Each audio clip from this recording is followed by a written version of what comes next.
کہ فائد صاحب آپ پاکستان کے خلاف ہیں، بڑا ہی کوئی بے شرم آدمی ہے جو یہ میرے بارے میں ایسی تہمت لگائے گا.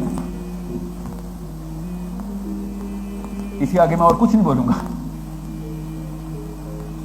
پاکستان کے خلاف. میں پاکستان کے لیے بھی اور ایون سعودی عرب کے لیے بھی جان دینے کے خلاف ہوں. میرے دین نے منع کیا ہوا ہے، جہاں صرف اللہ کے لیے دینی ہے. میں پاگل ہوں، مرتے وقت میں کسی اور کے لیے جان دے دوں. یہ درخت اینٹ پتھر ہوا پتے کیا ہوتا ہے بھائی؟ میں نے صرف میرا رب کے لیے جان دینی ہے. میں تو اپنے کسی صحابی کے لیے بھی جان نہیں دے سکتا. اور سمجھے اس بات کو، مرتے وقت نہ کنفیوز ہو جانا. مرنا صرف اللہ کے لیے ہے. یہ نہ ہو کہ سارا کچھ کرنے کے بعد حقارت ہو جائے. پاکستان کو زندگی دیتے ہیں، جان اللہ کو دیتے ہیں. جہاں پیدا ہوئے گھر ذمہ داری ادھر کی. پاکستانی میری ذمہ داری ہے، پاکستانی ہے، پاکستانی ذمہ داری ہے. اللہ تعالیٰ کے تو نہیں ہے نا، مجھے ایسے تو نہیں یہاں پہ بھیجا گیا آسمان سے. جدھر جدھر اللہ لے جائے وہاں ذمہ داری آپ کی. ہماری ایک ہی نسل، ایک قوم، ایک طرح کی زبان، ایک طرح کے مسائل ہیں ہمارے. دوسرا مجھے ایک کوشچن اور بھی پوچھا جا رہا ہے. میں کوشچن کی لسٹ لکھ کے لایا ہوں، مجھے لسٹ پڑھا تھا تو یاد ہے کہ سر چونکہ آپ کے ابا جی کو ضیاء الحق صاحب نے پاکستان سے نکال دیا تھا، جلا وطن کیا تھا، اس لیے آپ پاکستان کے خلاف ہیں. میں نے جملے کا جواب دے دیا. پاکستان کے خلاف بڑا ہی کوئی تو نچلے سطح کا کوئی الزام لگایا آپ نے، بڑا الزام لگایا کہ میرے ابا جی کو اس لیے ایگزائل کیا گیا تھا کیونکہ وہ ضیاء الحق کے خلاف لکھ رہے تھے کہ تو نے ہمیں جنگ کیوں کروائی ہے. پاکستان کے لیے لکھ رہے تھے. انہوں نے حسین علیہ السلام کا نام لکھ کے شعر لکھا تھا اس کے منہ پہ تھپڑ کی طرح کہ ہم 1,00,000 تھے، ہم نے تو سر جھکا ڈالے. حسین تیرے 72 سروں پہ لاکھوں سلام. اس طرح سے جلا وطن ہوا تھا میرا باپ. گرو تو ساتھ گرے شان شخص سواری میں، کمال کوئی انوکھا زوال میں آئے. یہ میرے باپ کا شعر تھا جس پہ جلا وطن ہوا تھا. لیکن آج شرک کی نوعیت بدل گئی ہے، نئی قسم کے شرک وجود میں آ گئے ہیں. ان تازہ خداؤں میں بڑا سب سے وطن ہے ایک شرک یہ ہے، لیکن یہ مولوی صاحب نہیں بتا سکتے. ان کے تصور سے یہ اوپر بات ہے. وہ اس کو گرفت میں لے ہی نہیں سکتے، وہ سمجھ ہی نہیں سکتے کہ یہ شرک ہے. تو آپ اگر انقلاب لانا چاہتے ہیں تو بتانا پڑے گا پاجی اے شرک ہے گی، پھر ڈنڈا پریڈ ہوگی نا. جو کچھ انقلابیوں کے ساتھ ہوگا وہ اس کے بعد ہوگا. آپ کہیں گے میں تسبیح پھیروں گا تو آپ نیک آدمی ہو، بڑے لوگ جلیبی کھلائیں گے، آپ سے دعائیں کروانے آئیں گے. تو آج کے دور کا شرک اور ہے. براہیمی نظر پیدا مگر مشکل سے ہوتی ہے، اب اس سینوں میں چھپ چھپ کے بنا لیتی ہے تصویریں. اب بت ادھر سینے میں رکھے ہوئے ہیں. وَمِنَ النَّاسِ مَن يَتَّخِذُ مِن دُونِ اللَّهِ أَندَادًا يُحِبُّونَهُمْ كَحُبِّ اللَّهِ. یہ اللہ کے ضد، اللہ کے ند، جن پر لوگ جانے قربان کرتے ہیں. بات سمجھ میں آ جائے گی کہ کھولوں؟ پھر کہیں گے خرابی ہو گئی. آج دنیا میں شہید کس کو کہتے ہیں؟ وطن پر جان دینے والا. محب اللہ نہیں، محب وطن. یہ شرک کتنوں کو معلوم ہے؟ تو آج کے دور میں شیطان نیا جامہ پہنا کے شرک کو لے آیا ہے، یہ سمجھنا ہوگا. اور ان میں سب سے جو بدترین شرک ہے، بدترین، کیونکہ ریاست کا جبر بہت زیادہ ہو گیا. میں نے بتایا نا ریاست کی عملداری کتنی ہو گئی ہے. تو بدترین شرک جو ہے، جو کبھی فرعون کے دور میں بھی اتنا بدترین نہیں تھا، نمرود کے دور میں اتنا بدترین نہیں تھا، کیونکہ اس کے وسائل اتنے نہیں تھے، اس کا ہاتھ اتنا لمبا نہیں تھا، وہ اتنا طاقتور نہیں تھا جتنی آج کی ریاست طاقتور ہے. وہ غیر اللہ کا قانون بنانے کا اختیار ہے. اور پوری دنیا میں یہی ہے. پہلے کہیں کوئی گناہ ہوتا تھا سدوم اور عمورہ کی بستیوں میں ہو رہا ہے نا. مصر میں کوئی فرعون بیٹھا ہے، الیس لی ملک مصر. آج پوری دنیا کا سکہ رائج الوقت وہ سلطانی جمہور ہے.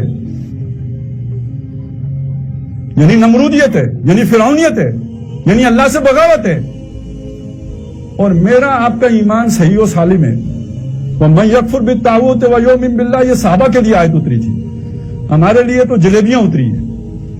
یہودیوں کے لیے من و سلوہ اترا، ہمارے لیے یہ نعمتیں اتری ہیں. IMF اور ورلڈ بینک.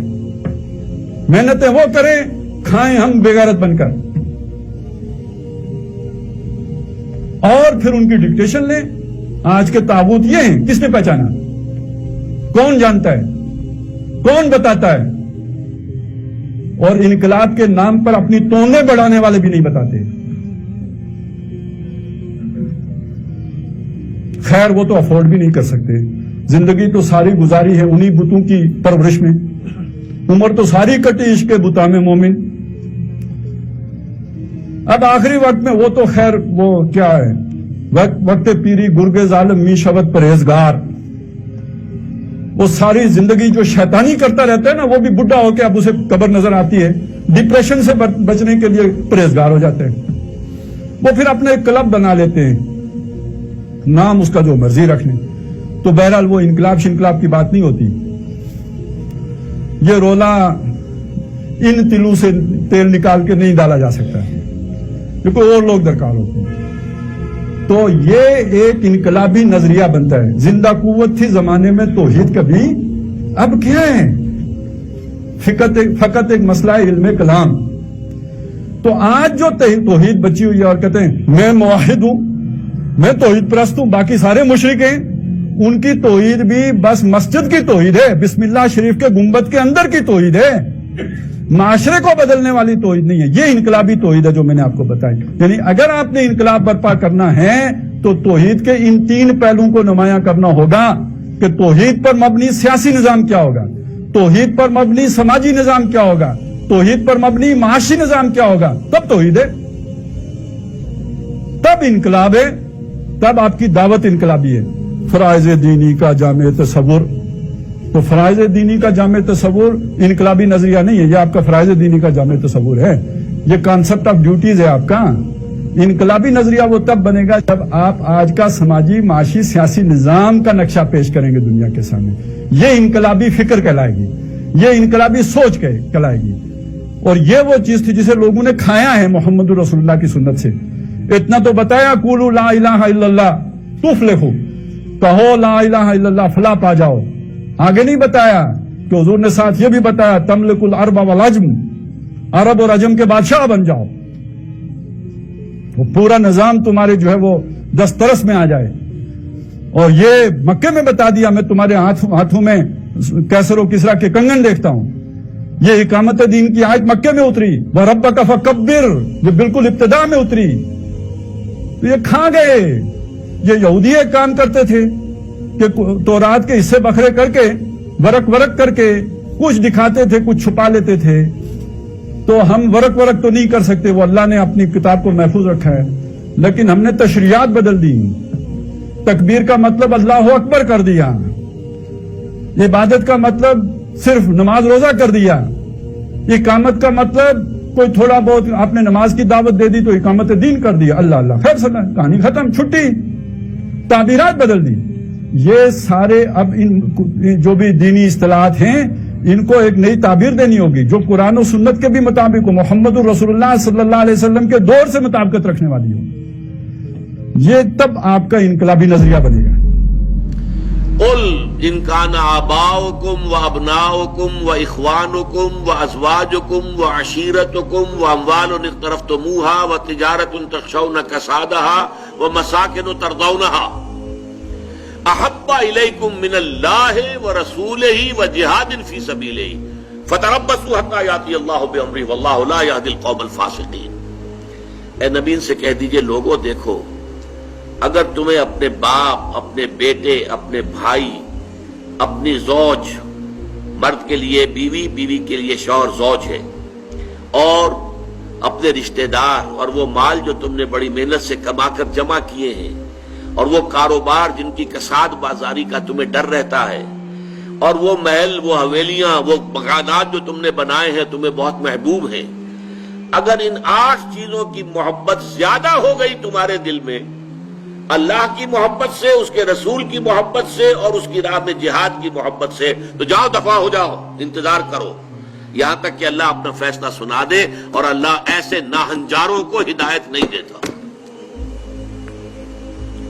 8 محبتیں ایک پرڑے میں ڈال لیجئے: باپ کی محبت، بیٹے کی محبت، بھائی کی محبت، بیوی کی محبت، رشتہ داروں کی محبت. 5 مال کی 3 شکلیں: جائیداد،